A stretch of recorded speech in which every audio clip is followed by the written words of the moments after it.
Assalamualaikum warahmatullahi wabarakatuh. Perkenalkan, saya Dea Oktaveni dari Lokal 4 CHES ingin membahas salah satu materi makalah yang berjudul Para Pelaku Kontrak Bisnis Syariah.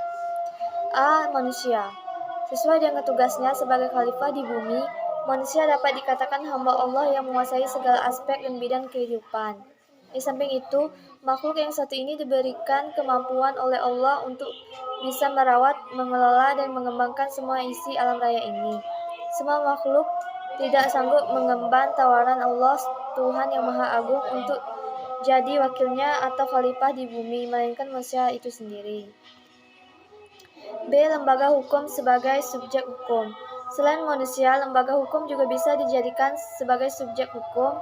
Namun tidak semua lembaga hukum dapat dijadikan subjek hukum, karena syarat dan kriteria lembaga hukum itu sudah tertentu yang bisa dijadikan sebagai subjek hukum.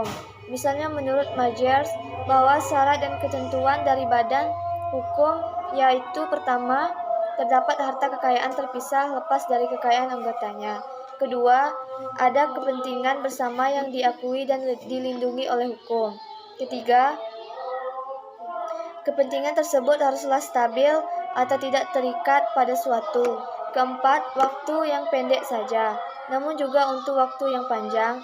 Kelima, harus dapat ditunjukkan harta kekayaan tersebut tersendiri, yang tidak hanya untuk objek tuntutan saja, tetapi juga untuk pemeliharaan kepentingan tertentu yang terlepas dari kepentingan anggotanya. C. Dominasi manusia sebagai pelaku kontrak.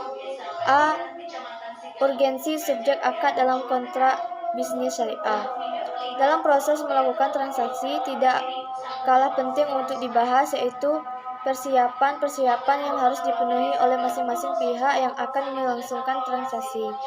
Ataupun yang paling utama dan terutama adalah substansi dasar yang membentuk nama sebuah transaksi.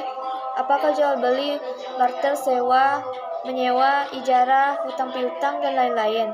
Karena itu melengkapi substansi dasar sangat mempengaruhi dari teknis atau bentuk transaksi yang akan dipraktikkan. Salah satu tahap yang terpenting adalah dari mengaktifkan konsep atau perjanjian, yaitu pernyataan dari seorang untuk melakukan sesuatu atau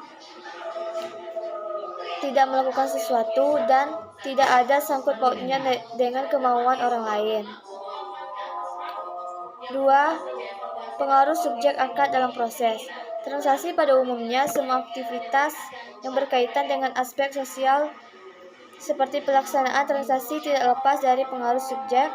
Semua jenis serta bentuk transaksi mualah merupakan produk dari keterlibatan pihak-pihak yang melakukan transaksi. Artinya, seluruh kegiatan proses transaksi bisa berjalan secara berkesinambungan dengan mencapai legalitas yang dapat dipertanggungjawabkan. Dengan demikian, ada beberapa kajian penting yang menyebabkan pengaruh subjek akad dalam penyerapan proses transaksi, misalnya objek transaksi, ijab kabul, dan tujuan akad.